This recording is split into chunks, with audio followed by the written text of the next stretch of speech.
All right, let's jump right into this explainer. Today we're looking at a pretty fascinating paradox of modern conflict. We're going to unpack the anatomy of a strike, and specifically, we're focusing on how an officially retired Cold War-era weapon somehow became a modern, unavoidable nightmare on the battlefield.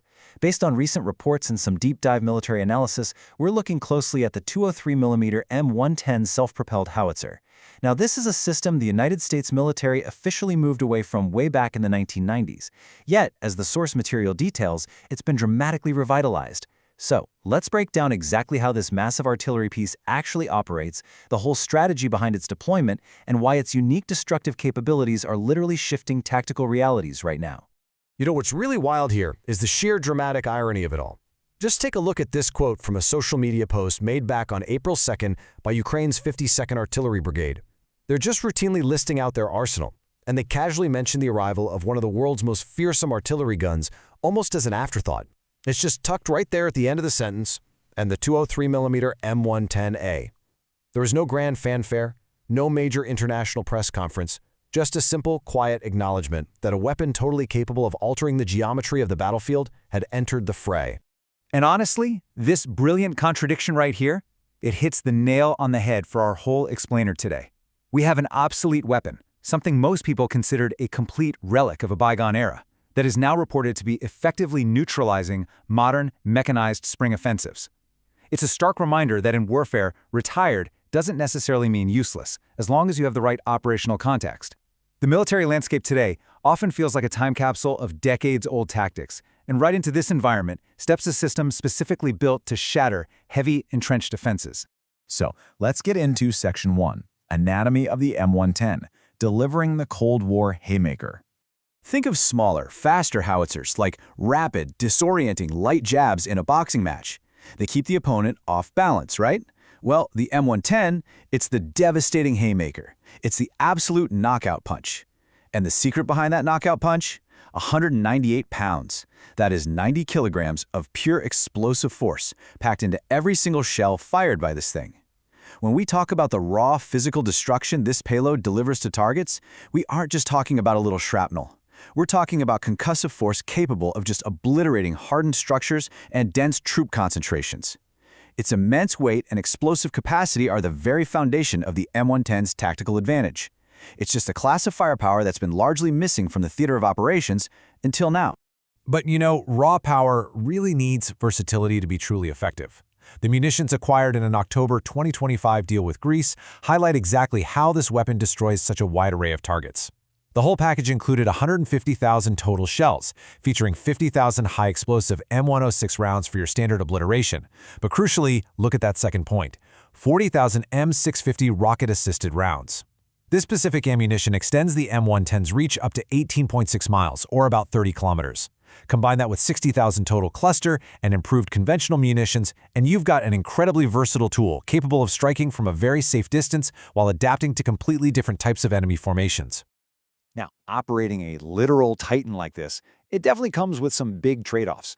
On one hand, yes, it offers mobile power. It sits on a track chassis with a 405 horsepower engine.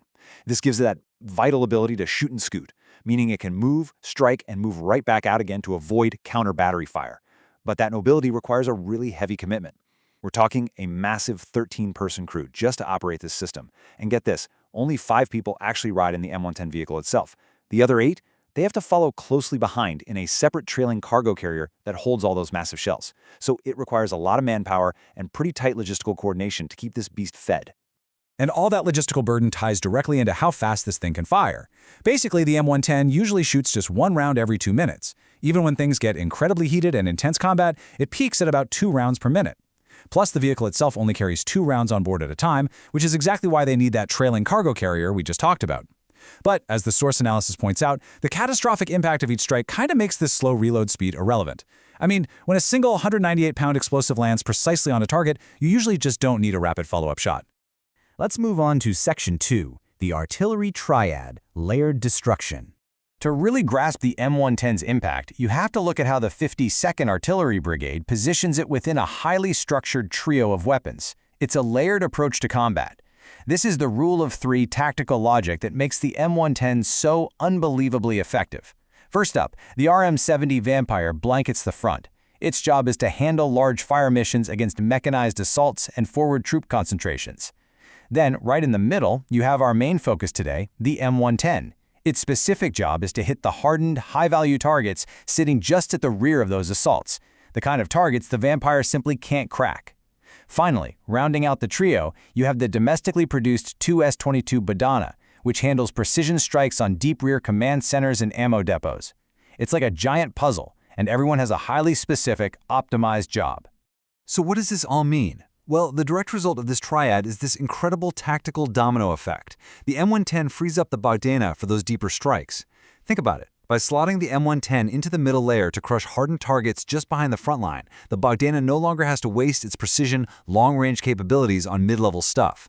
Instead, it can focus entirely on ruining the enemy's deeper logistical rear, which ultimately ensures that future assaults are significantly weaker and much easier for the frontline units to pick apart.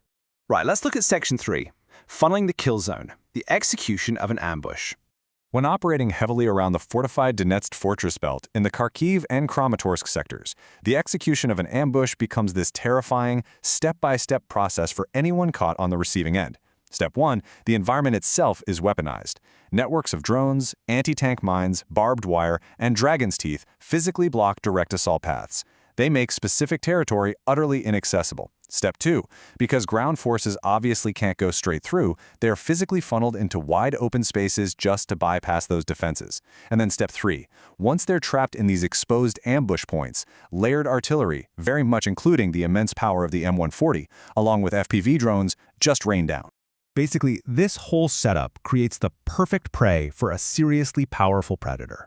Because invading forces are relying on slow, kind of outdated mass ground assault tactics, they're really easily manipulated by these defenses. They get systematically funneled away from protected routes and pushed directly into the crosshairs of pre-sighted artillery. Let me tell you, when a 198-pound shell drops into one of these exposed ambush points, anything caught within that blast radius is neutralized. It is a highly calculated, brutal form of battlefield geometry. This brings us to Section 4, maximum damage, minimal cost, the economics of artillery. Look, we all know wars are fought with steel, but at the end of the day, they are sustained by currency. Ukraine secured 60 of these M110 systems, alongside 150,000 shells from Greece in a deal valued at about 199.4 million euros, or roughly $230 million US.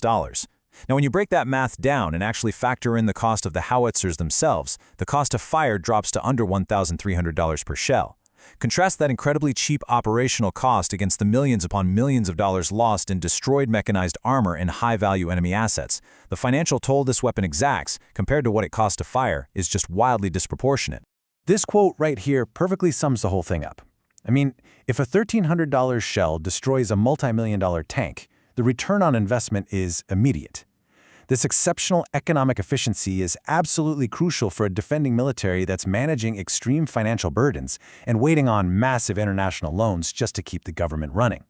Keeping operational costs low while inflicting maximum financial and structural damage, that's a huge cornerstone of their strategy. So you might be wondering about sustainability. How do they keep this going? That brings us to Pearl, the prioritized Ukraine requirements list. Pearl is this really clever initiative that allows NATO allies to directly fund purchases of specific equipment from U.S. stockpiles that the receiving country actively requests. As of the data from late 2025, allies had funded over $4 billion through this mechanism. This actually opens the door to potentially acquire even more M110s. They could source decommissioned units globally, maybe finding unused stockpiles, building new barrels for them, and shipping them straight to the front lines. And all of this brings us to one final, really provocative thought to leave you with. What happens when this Cold War titan is modernized? We've actually seen historical precedent for this. The source material points out the incredible ingenuity applied to upgrading Western tech, like the Abrams tank, adapting them to the very specific, drone-heavy realities of modern combat. So, if an aging, unmodified M110 is already acting as a battlefield haymaker, sparking fear through sheer raw power and strategic placement, what new capabilities might be unlocked if its systems are heavily updated? It leaves us with a fascinating dynamic, a war fought with the shadows of the past, dictating the strategies of the future. Thanks for joining me to unpack this explainer. The ingenuity of military engineering truly never ceases to amaze.